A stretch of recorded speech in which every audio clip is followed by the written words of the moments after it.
passé ma vie entière blotti au ventre de ma mère. Il a fallu qu'un histrion s'amuse à couper le cordon, mettant fin par cette pratique à mon existence aquatique. Même dans les autres couages de l'Adriatique, je n'ai pas retrouvé la tiédeur amniotique. À présent, il est un peu tard pour redevenir un tétard. Sur cette terre où je grenouille, cherchant encore à remplir les fouilles, non d'ailleurs, je regrette la simple routine de ma vie intra-utérine. Quand, sans me poser de questions, j'étais heureux comme un poisson, je rejoins peu à peu ce monde horizontal pour y récupérer ma position fétale. Je prends ma casquette.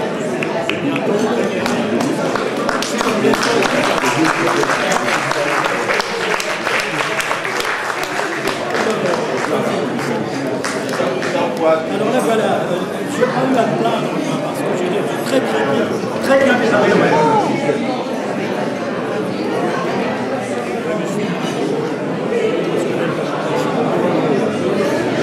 Ils entendent pas? Alors ça s'appelle le surdoué. Alors, juste mesdames et messieurs, moi j'ai une voix qui porte un tout petit peu plus que Jean-Jacques. Je vais vous demander pendant 10-15 minutes de baisser un petit peu le son, de façon à ce que tout le monde puisse entendre Jean-Jacques. Tout de suite après, on aura la chance d'avoir de nouveau de la chanson, mais écoutons la poésie de Jean-Jacques. Merci infiniment. Vous m'entendez au fond quand même un petit peu? Vous me voyez? C'est l'essentiel, si vous me voyez, c'est l'essentiel. Donc le surdoué. Dès l'enfance, à peine sevrée, j'étonnais les autres bébés. Maman me les disait souvent, « Toi, tu es trop intelligent. » Je stupéfiais par mon esprit les dames de la garderie. Ah, ça c'est vraiment étonnant, un gamin si intelligent. Je tenais pour épouvantable les jeux stupides du bac à sable. J'énervais les autres enfants. J'étais bien trop intelligent. Mon passage à la communale ne fut pas un parcours banal. J'ai eu mon certif à 9 ans. Ils l'ont eu aussi à 9 ans. J'étais tellement intelligent. Je garde un souvenir amer de mes études secondaires.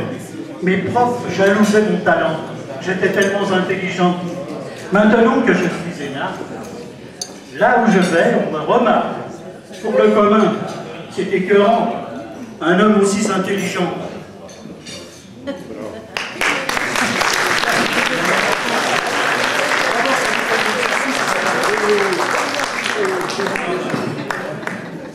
Alors là, je vais vous dire un autre texte qui est un petit peu différent, c'est-à-dire qu'à peine sorti de l'enfance, on vous apprend, il y a toujours des donneurs de leçons qui vous disent ce qui est bien, ce qui n'est pas bien.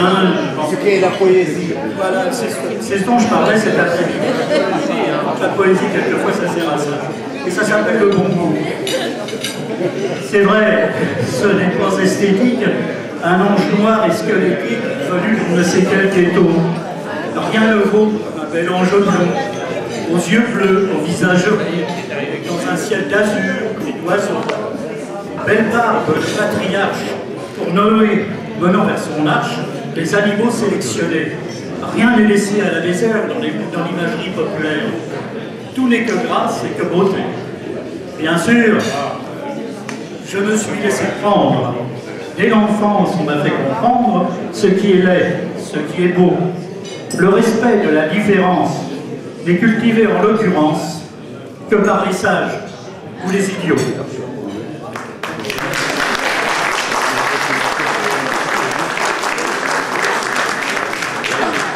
Alors là, je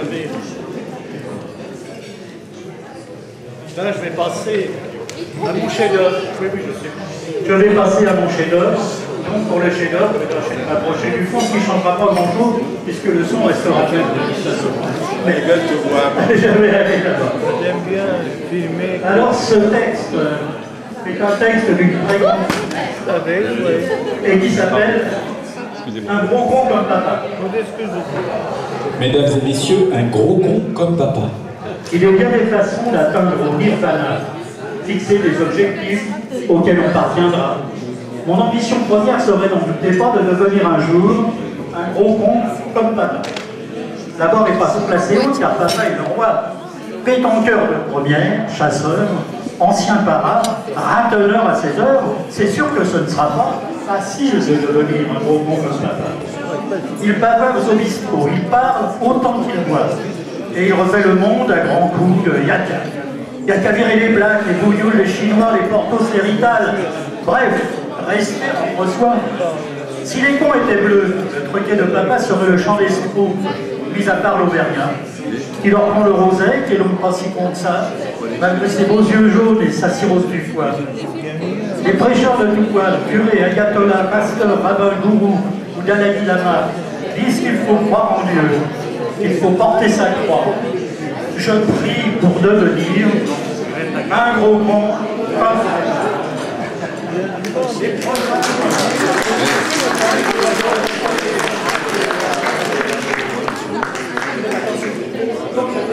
il fallait tourner la page. C'est facile quand on est... Les programmes du collège, la télé, les mangas, les partis politiques et leurs affaires d'État, les discours fascisants, l'ensemble des médias, ça m'aide à devenir un gros con comme papa. 40 kilos à peine, 1,53 m, je parle pas de moi. Tremblant de moindre bruit, moindre éclat de voix. Il y a du chemin à faire, croyez-moi les petits gars, pour devenir un jour un gros con.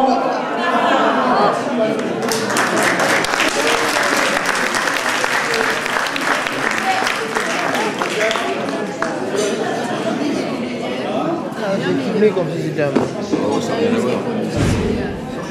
Ah oui, mais c'était fiche à l'inspecteur, Une chose est certaine, c'est que je dois aussi vous dire que papa a son homologue féminin, à qui nous avons donné un surnom évocateur, puisqu'on l'appelle la vieille vache.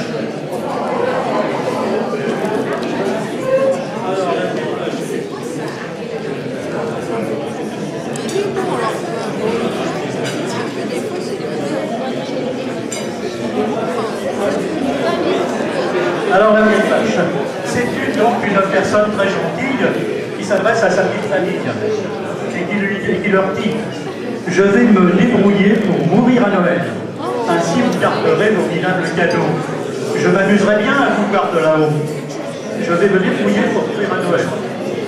Je claquerai le jour de votre anniversaire. Ce serait une date dont vous vous souviendrez. Bien que n'étant pas sûr que vous allez pleurer, c'est dit. Je claquerai pour votre anniversaire. Tiens, passez l'arme à gauche un 14 juillet. Ce serait, je le crois, assez original. Me comblons de ses soins, me refait une bonne humeur. Denise, je t'en perds quelle ton image. idée de partir au mois d'août, quand vous serez partis en vacances en Espagne. Vous pourrez remballer les maillots et les pagnes. C'est une bonne idée de passer au mois d'août. Tirez ma révérence un 29 février pour fêter le départ des années bissextiles.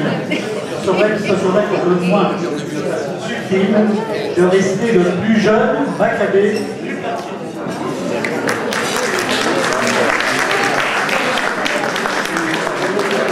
Assurez-vous, ça va bien vous chanter. Alors, cette sympathique personne dont je viens de vous parler, elle se trouve, évidemment, une dame patronesse très sérieuse. Alors là, vous allez avoir toute une suite de textes. Voilà ce que dit cette femme. Ça sera très court. Je vous tricote un pull, vous pouvez drôle. Je vous donne des chaussures, le confort vous blesse. C'est dur d'être SDF, mais avouez mon bon, il devient difficile d'être là.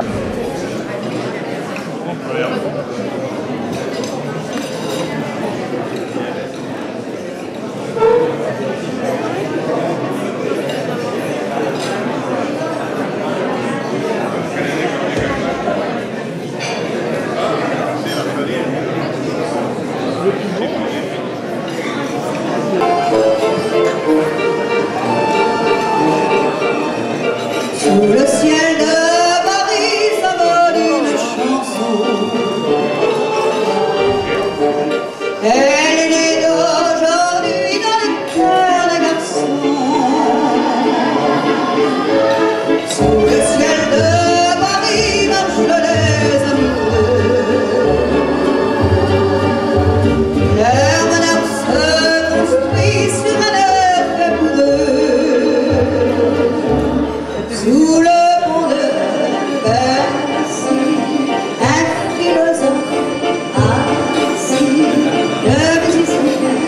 quelques badauds, puis des gens par milliers. Sous le ciel de Paris, jusqu'au soir enchanté, l'hymne d'un peuple, les cris de sa vieille cité. Près de Notre-Dame, parfois trouvé de drame. Oui, mais à Cana, tout peut s'arranger. Quelques rayons du ciel d'été, l'accordéon d'un marinier, l'espoir fleuri au ciel de Paris. Sous le ciel de Paris coule un fleuve joyeux. Il endort dans la nuit les clochards et les queues. Sous le ciel de Paris, les oiseaux du bon Dieu viennent du monde entier, bavarder entre eux. Et le ciel de Paris a son frère, pour lui, le glacier.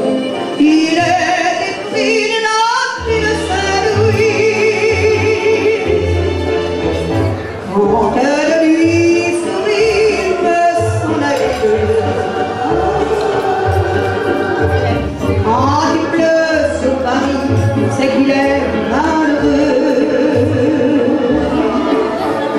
Quand il est trop jaloux de ses millions d'amants,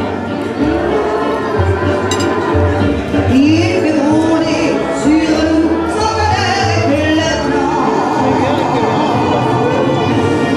Mais le ciel de Paris les volant en cruelle. Pour se faire pardonner, il offre un arc-en-ciel.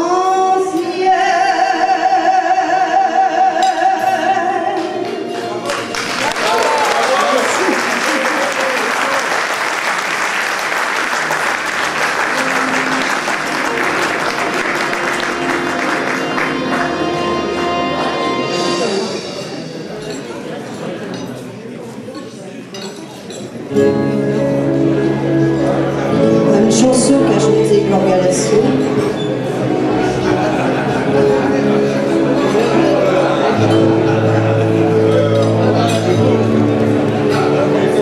Bonsoir mesdames, bonsoir mesdemoiselles, bonsoir messieurs, allez écouter. Merci monsieur le président.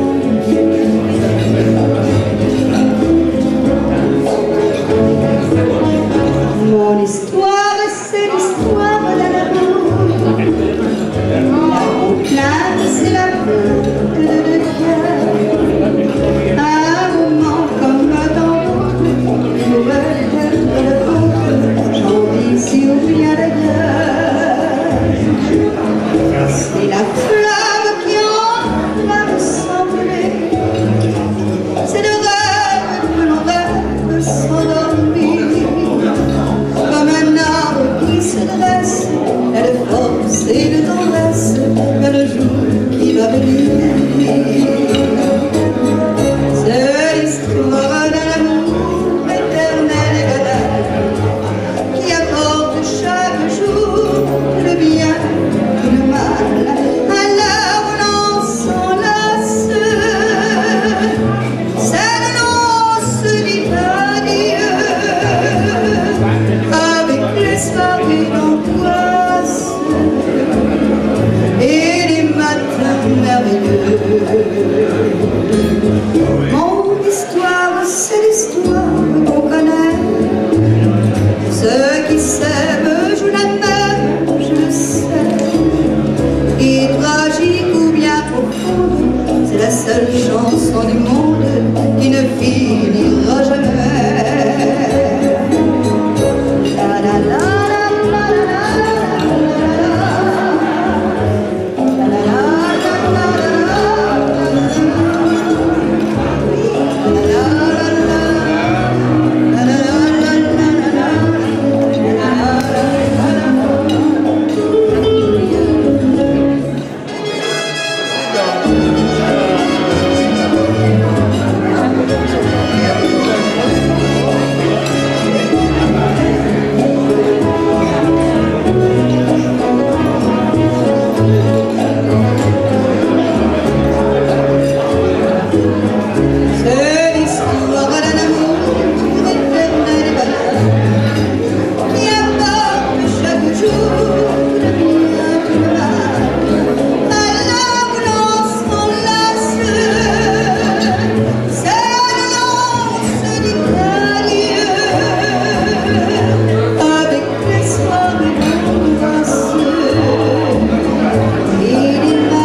C'est l'histoire de notre amour qui ne finira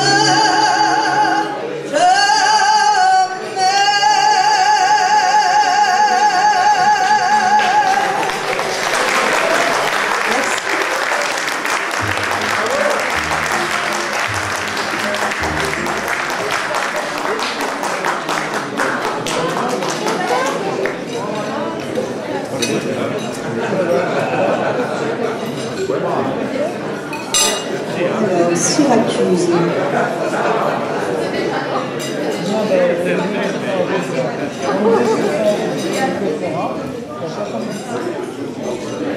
Chanson de Bernard Dumais, Syracuse.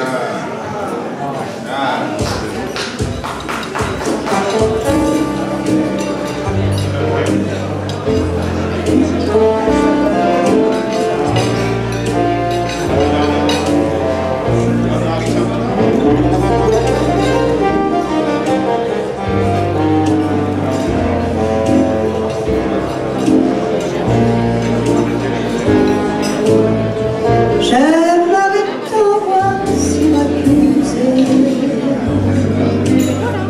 l'île de forge éternelle, voir des grands oiseaux qui s'amusent à glisser l'aile sous le vent, voir des jardins de Babylone et le ballet du grand lama, rêver des amants de Vérone au sommet du Fujiyama, voir le pays du Madagascar,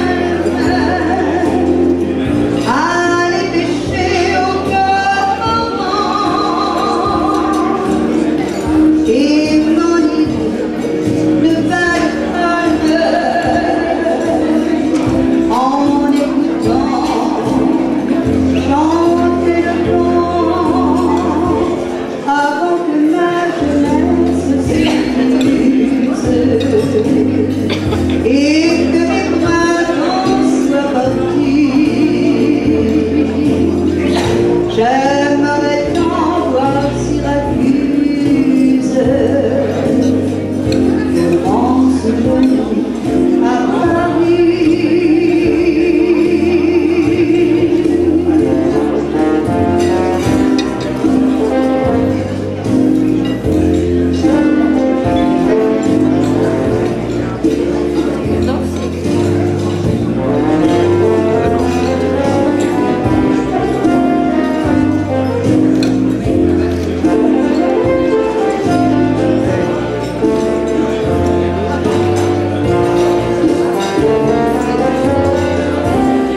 J'ai de quoi tuer jusqu'à minuit. Après, tu vas le suivre.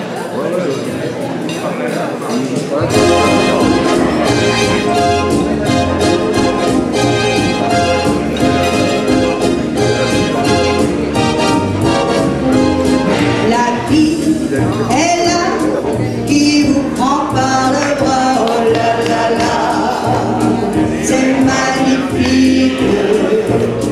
Les yeux tout bleus, des baisers lumineux, oh là là là, c'est magnifique. Avoir de cœur, vivre un seul bonheur, oh là là là. Mais c'est magnifique, il fera un jour un mariage d'amour, c'est magnifique.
Pascal Severi. Je le connais d'âge, 18 ans. Il était pauvre comme un enfant, comme un homme. C'était l'été, évidemment, et j'ai compté en le voyant, mais lui d'automne. J'ai mis de l'or à mes cheveux, un peu plus de noir sur mes yeux. Ça l'a fait dire quand il s'est approché de moi. Je lui donnais n'importe quoi pour le séduire.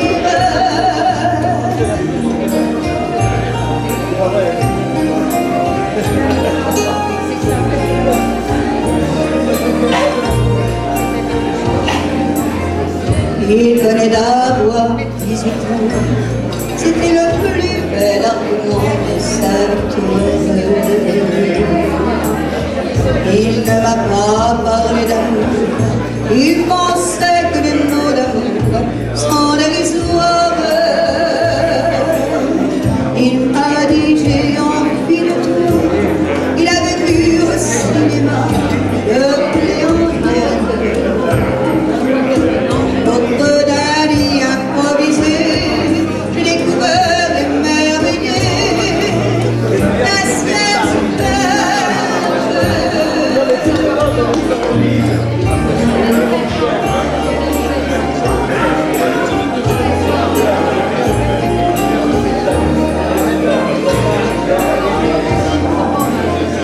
il venait d'avoir 18 ans, sa grandeur presque insolente et cette étude. Et pendant qu'il s'est rhabillé, déjà vaincu, je retrouvais ma solitude. J'aurais voulu le retenir, pourtant je ne le sais pas, sans faire un geste. Il m'a laissé du pansement avec sa grandeur infernale de sa jeunesse. J'ai mis de l'or dans mes cheveux avec les démons sur mes yeux. Par habitude, j'avais oublié simplement que j'avais de quoi 18 ans.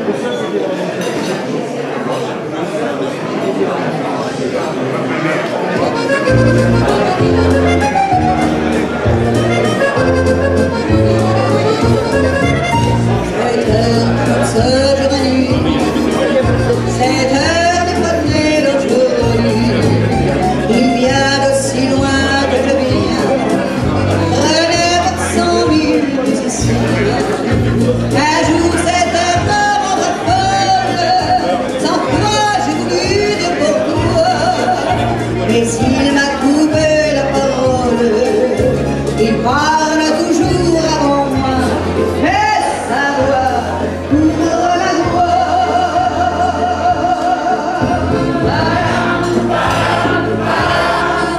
Il arrive en courant derrière moi,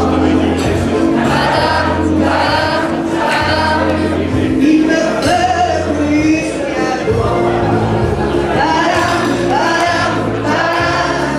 Oui, c'est eux qui me montrent du doigt.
laissez-moi encore un peu, mon amoureux.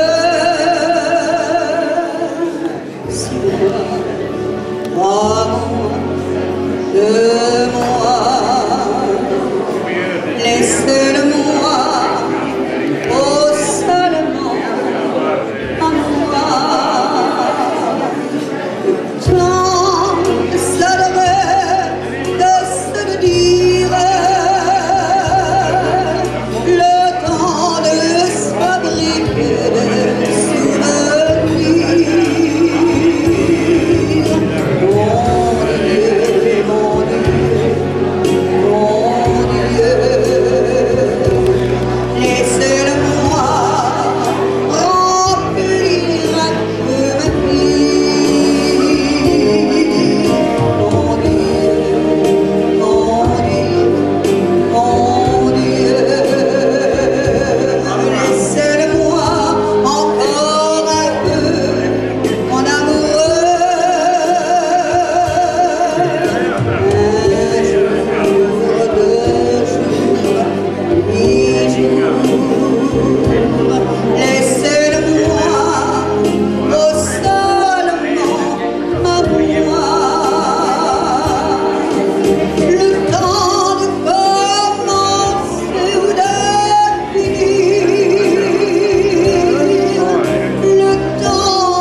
qu'est-ce que vous en pensez? Si on en demandait encore une petite...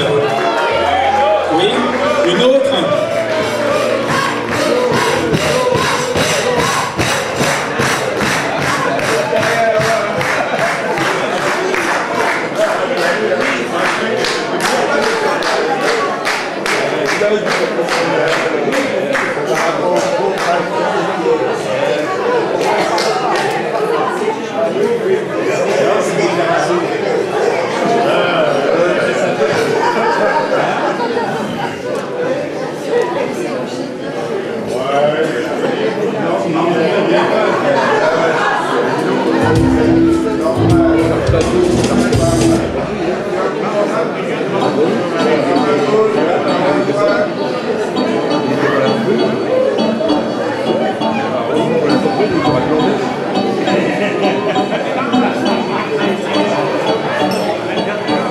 Non, rien de rien. Non, je ne regrette rien, ni le bien qu'on m'a fait, ni le mal, tout ça m'est bien égal.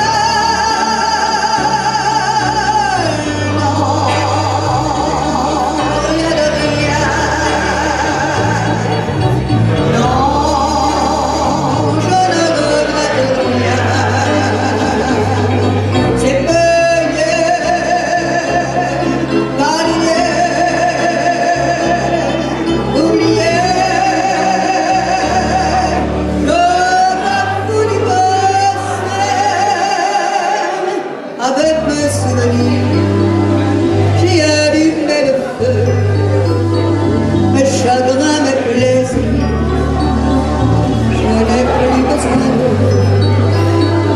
Adieu mes amours, avec leur trémolo, adieu pour toujours, je repars à zéro.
Mesdames et messieurs, c'était France Panel.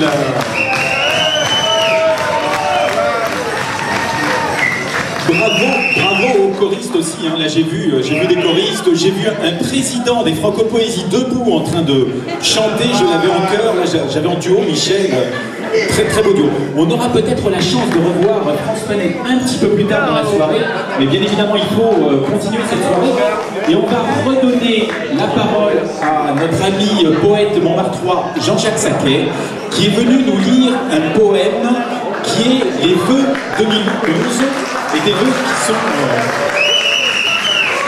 Excuse-moi, on a France Panel qui prend le succès. Voilà, donc je passe le micro à mon ami Jean-Jacques Sacquet qui va vous donner un poème. Merci infiniment. Alors, à la demande générale de Martine, qui va pouvoir venir d'ailleurs se lever et m'y raconter, parce qu'il s'agit d'une chose toute particulière. C'est-à-dire que tous les ans, je ne souhaite pas mes vœux, mais je souhaite mes non-vœux. C'est-à-dire que ça me permet de les souhaiter à partir du mois de décembre, et je vais Ensuite, jusqu'au mois d'août, je peux toujours souhaiter mes vœux. Donc ce soir, pour mon ami et pour vous tous, je vais vous souhaiter mes vœux 2011. Alors, voilà comment ça se passe. La folie des hommes se propage, allant de violence en carnage. Il serait bien mal inspiré de vous souhaiter la bonne année. Profitant de la bonne année, certains vont encore me tanner, jugeant utile de m'expédier leurs souhaits caramélisés. Cela ne coûte finalement que le prix de l'affranchissement. C'est donc un bon investissement. Les voilà tranquilles pour un an. Il ne faut surtout pas qu'ils perdent de vue que je fus dans la merde un grand temps de l'année dernière, malgré leur compassion sincère. En dépit des phrases rituelles et du petit courrier annuel qu'ils m'adressent régulièrement, je me fous pas mal du nouvel an. Des mois qui viennent, je n'attends rien de plus que les précédents. Je ne crois pas plus au Père Noël qu'aux promesses occasionnelles. Un seul objectif ambitieux, celui de vivre beaucoup plus vieux, oubliant l'arthrite et l'arthrose, me souvenir des belles choses. De pouvoir goûter quelque chance au plaisir de la dépendance, chercher quelque chose à inscrire au tableau des petits plaisirs. Faire un peu reculer la mort, rêver du Guinness des records. Quel plaisir d'être centenaire, même en souffrant de l'Alzheimer. Éprouver une joie perverse, quand vient le change des pampers. Cultiver le désir secret de me faire secouer le hochet.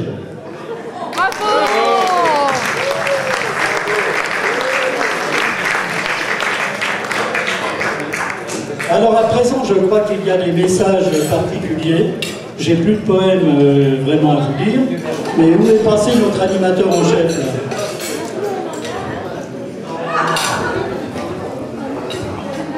Alors, personne?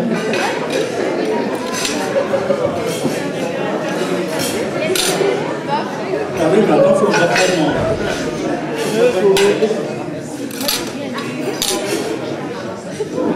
L'animateur, il arrive. Voilà.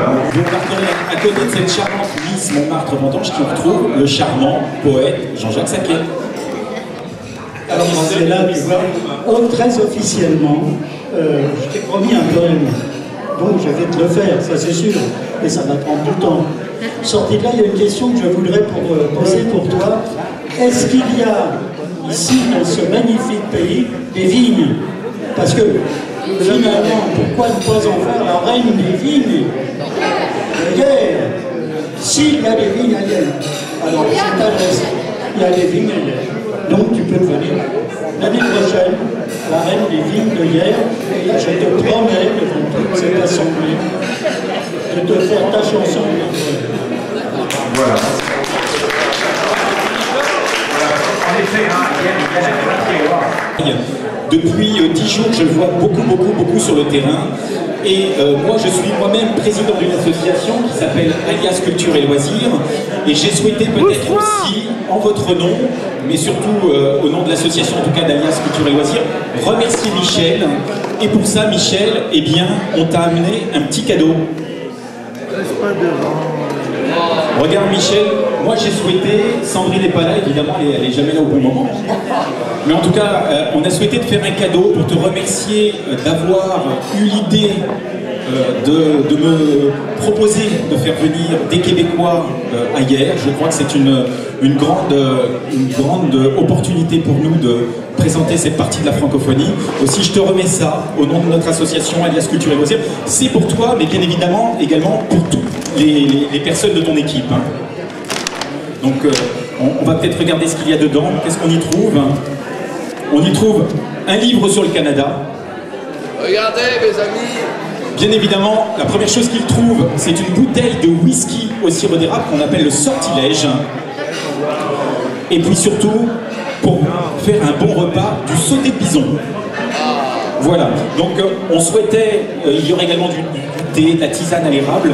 Enfin, on souhaitait te remercier pour avoir cette charmante idée de nous avoir proposé de faire venir ses amis québécois. Voilà. Donc maintenant, je vais peut-être te passer le micro parce que je crois que toi aussi, tu as des gens à nommer au cours de cette soirée. Et vous savez tous qu'on est sur la 10e édition des Francopoésies. Donc Michel a souhaité marquer tout particulièrement cette 10e édition en remettant des diplômes d'honneur. Je vais demander à toute mon équipe de venir. Madame Liliane Anquez, s'il vous plaît. Monsieur André Auclin. Madame Martine Lecontrec. Monsieur David Andrew.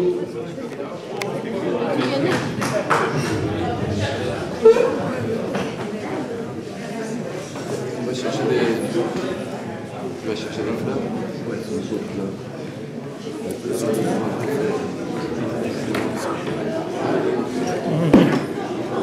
Moi j'y pourrais le mortier.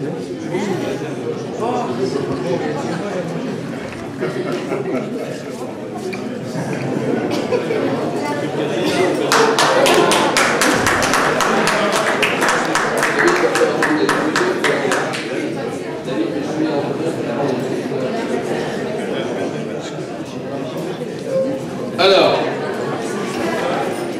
étant donné que je voudrais remercier ceux qui depuis 10 ans, ou bien moins, mais nous ont aidés à réaliser un de ces rêves que j'avais quand je suis arrivé ici depuis tant, c'est de travailler pour que la francophonie culturelle devienne une grande famille basée sur ces valeurs qui sont dans le préambule de l'UNESCO. C'est dans l'esprit des hommes que naissent les germes des divisions, c'est dans ces mêmes esprits que doivent s'élever les défenses des valeurs humanistes. Alors j'ai décidé de... Ma chère Paul, puisque monsieur le député maire n'est pas là, je vais te demander de lui remettre ce diplôme d'honneur décerné par Parole Culture Cité à monsieur Nicolas Dupont-Aignan pour les efforts en faveur de la poésie francophone. Tu te mets pas dehors. Je demande de lui remettre. Parce que j'ai un laser qui traverse.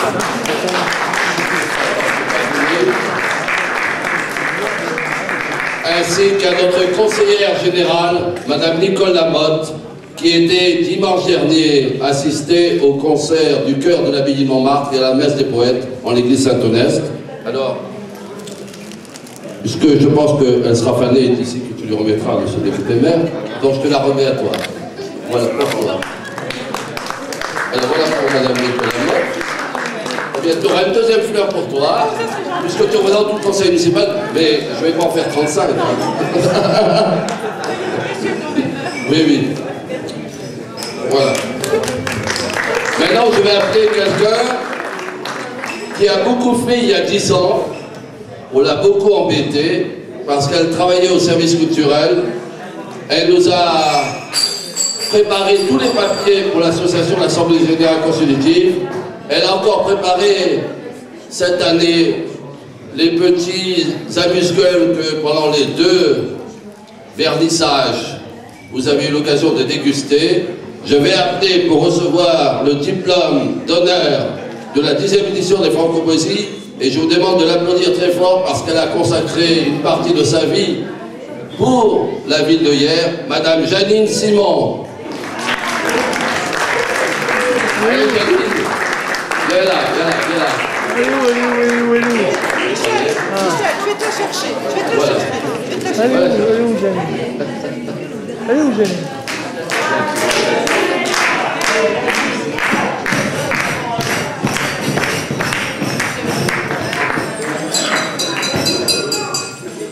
Alors je vous demande de lui faire une salve d'applaudissements parce que c'est une femme dont les qualités humaines n'ont d'égal que son talent, son sourire et sa gentillesse.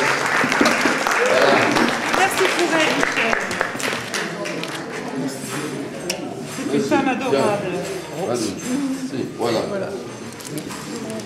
Maintenant, Paul, tu ne vas pas rester assise longtemps. Eh oui. Pour Madame Anne Saradé, conseillère déléguée à la culture, qui n'est pas là, qui s'excuse. Donc tu lui remettras de notre part le diplôme d'honneur. Ainsi que pour Madame Véronique Thiebaud. Donc encore... Oh ben alors, je l'avoue, le bouquet sera pour moi. Et puis ça tombe bien parce que le troisième, eh bien c'est le tien. Ah, merci. Paul Fonadieu, puisque tu as beaucoup travaillé pour nous aider. Merci beaucoup. Voici. Voilà. Et vous pouvez l'applaudir. Maintenant, il y a quelqu'un que je suis très heureux de revoir ce soir, qui a beaucoup aidé l'année dernière et qui nous a beaucoup aidé. J'appelle Monsieur Frédéric Lheureux. Monsieur Frédéric Lheureux, secrétaire général de l'Alliance francophone. Voilà. Monsieur Frédéric Lheureux. Bon, Frédéric, voilà, je suis pas tout bien.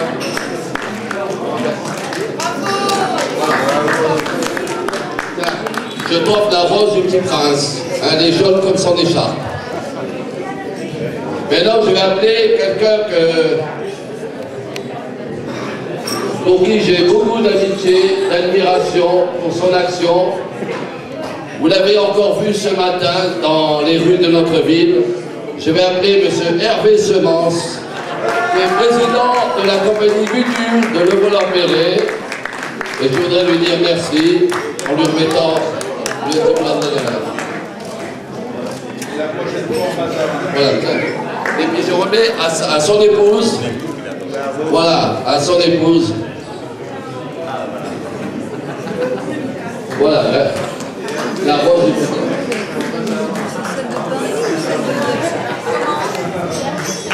Alors maintenant, j'ai le plaisir aussi de remettre à quelqu'un qui quand même a fait le voyage de Bretagne, de Brest, le diplôme d'honneur, parce qu'il a beaucoup donné de son temps, de sa vie à la poésie. C'est le président de la Société des auteurs et poètes francophones, M. Olivier Furon.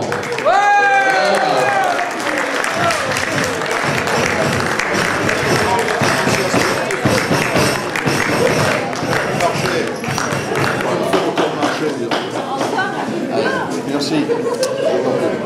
Tu as une bombe? Oui, à une bombe, oui. Oui, oui. Qu'est-ce que vous en avez à une bombe là? Allez, un petit clin d'œil à la Bretagne. Il n'est pas à Brest, il y a une bombe Bretagne Sud. Si tu dis une bombe, je connais quand les gens. Venez nous voir à Carnac. Tu l'offriras à l'élu de ton cœur. Alors maintenant, je vais appeler Madame Martine de Cantrec. Voilà, Germain Martine, secrétaire général de Montmartre en Europe, mais aussi membre de Parole Culture Cité. Madame Martine, pour tout le travail que tu as accompli, voici un diplôme d'honneur et voici la rose du petit prince. Merci, je suis très touchée. Ce fut un grand plaisir pour moi d'organiser ce festival en coopération avec vous. Et c'est un festival très dense et très riche. Et merci beaucoup d'être présent ce soir. Merci du fond du cœur à tous. Maintenant, je vais appeler quelqu'un qui est cher à notre cœur, qui a embelli et ensoleillé notre 10e festival en nous proposant une belle exposition de son œuvre qui associe à la fois sa poésie et son talent. C'est Madame Myriam Comte qui reçoit aussi le diplôme d'honneur du 10e festival. Et on l'applaudit fort parce que c'est une femme exceptionnelle et j'associe son mari Gilbert Comte.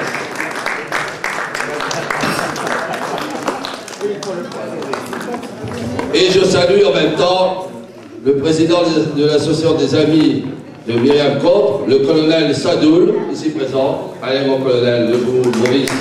Voilà, vous pouvez l'applaudir. Il vient spécialement de Toulon. Voyez. Alors je vais appeler quelqu'un aussi qui s'est donné sans relâche à ce festival. Je vais être précurseur, hein, parce que je démie le lot qu'elle aura bientôt. C'est notre chère et tendre Sandrine. Sandrine, diplôme d'honneur. Pour te remercier de ta gentillesse et de ton dynamisme.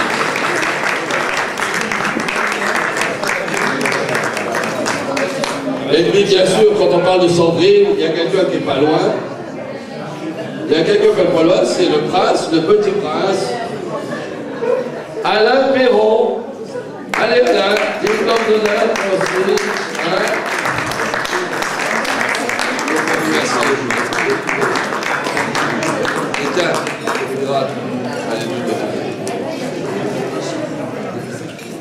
Alors maintenant, on va monter encore plus haut et je pense que ça va être une simple applaudissement. C'est adressé à celle qui représente le charme, l'élégance québécois, Madame Hélène Leclerc.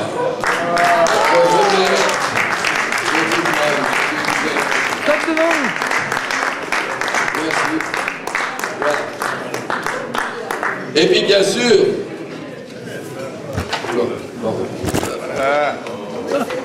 j'ai un truc qui s'enfonce.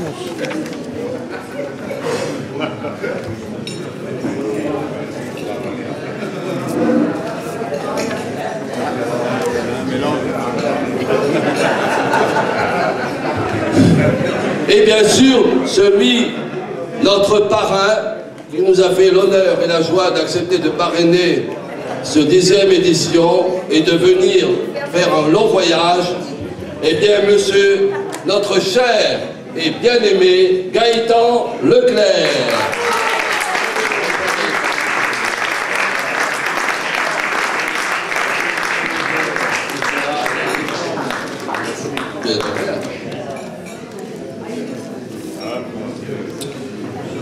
Alors, cette fois-ci, c'est à une qui depuis 10 ans, bien plus que ça, mais depuis 10 ans est à mes côtés. Elle est à la fois source d'inspiration, source de lumière, source de joie. Elle est là pour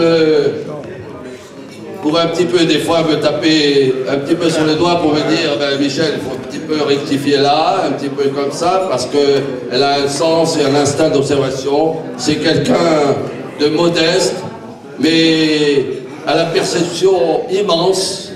C'est quelqu'un qui a les qualités morales et humaines à l'égal de son talent et de sa compétence. C'est quelqu'un pour qui j'ai une profonde affection et admiration.